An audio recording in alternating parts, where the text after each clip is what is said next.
Good morning, students. Today I am going to discuss with you the unit number 2, topic 1, that is basic requirements of mushroom cultivation.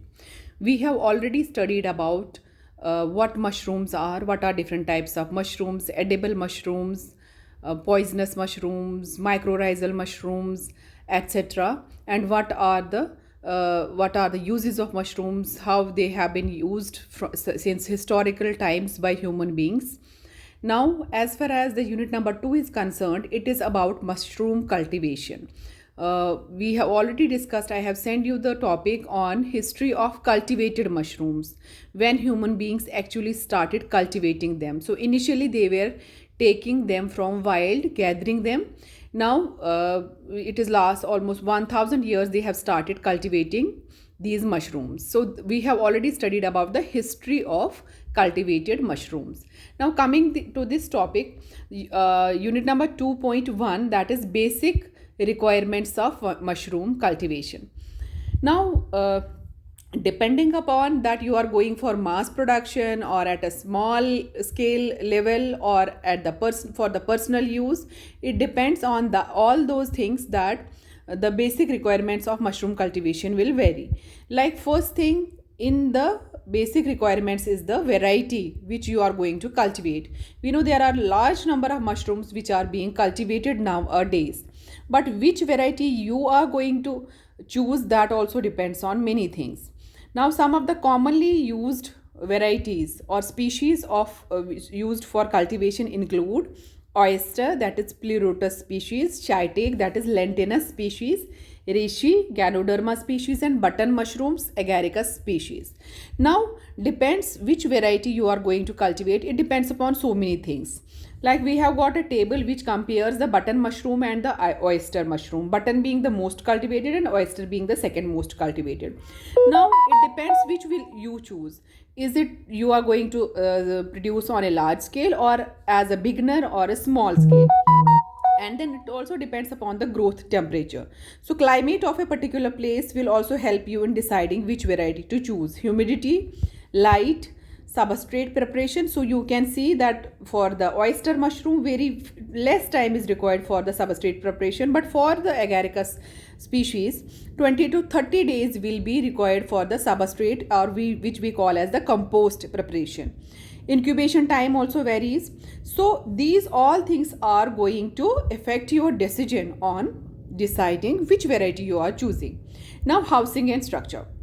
So mushrooms, like plants, they cannot be grown in open. First, they do not require sun, so they cannot be grown in open. But at the same time, because you are growing them in modified conditions, in nature they will grow only during those days when their requirements are met.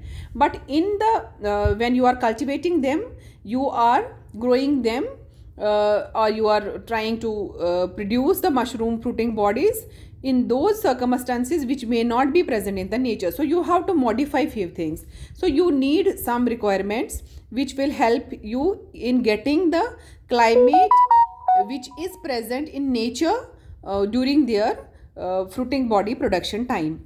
Now we cannot grow them in open sun because that will dry the substrate, and in the dried conditions mushroom fruiting bodies will not develop. So you need a house and structure, proper house and structure for maintaining hygiene, for avoiding the many natural hazards, and for maintaining a particular temperature and humidity. So housing and structure is also one of the important requirements. In housing and structure, which can be a mud house or a shelter, wooden shelter, it at the basic level it requires minimum 3 rooms, like spawning room, incubation room, and growing room. Why these 3 different rooms? Because all the 3 different stages, they require different type of temperature and humidity. Spawning should be done in very clean and hygienic manner. Now coming to the one more requirement, that is wall and roof. Wall and roof, what kind of wall and roof it should be? Preferably it should be a mud wall, or the thatch, or the at the top it should be a preferably a wooden, or we can say the straw thatched house, because all these things, the mud and the grass thatched houses, they can maintain the temperature and the humidity. So this kind of structure will be preferred. Then shelves for growing the mushrooms. Now if we grow on the floor, they will it will be very difficult to maintain the hygiene on the floor, and then there it will be only mushrooms can be kept only on the floor. That will be only one,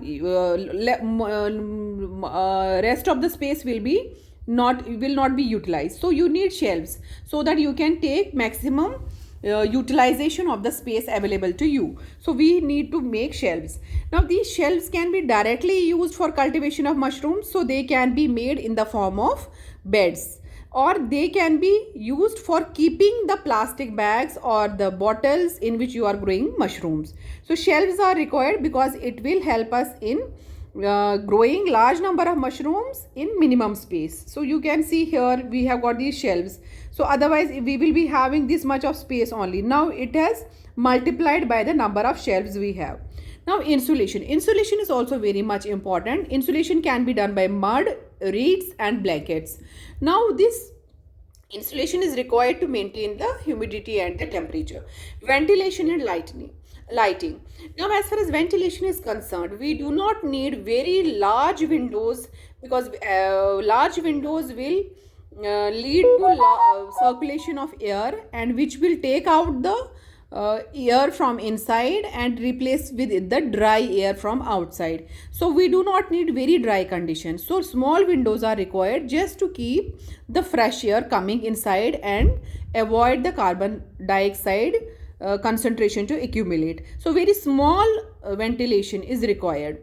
And lighting, same time, we do not need direct sun, but at the time of fruiting, some amount of light, that much which is required to read a newspaper, will be required. So both these things, although they are required but not in large quantity, neither light nor ventilation. So we need small windows.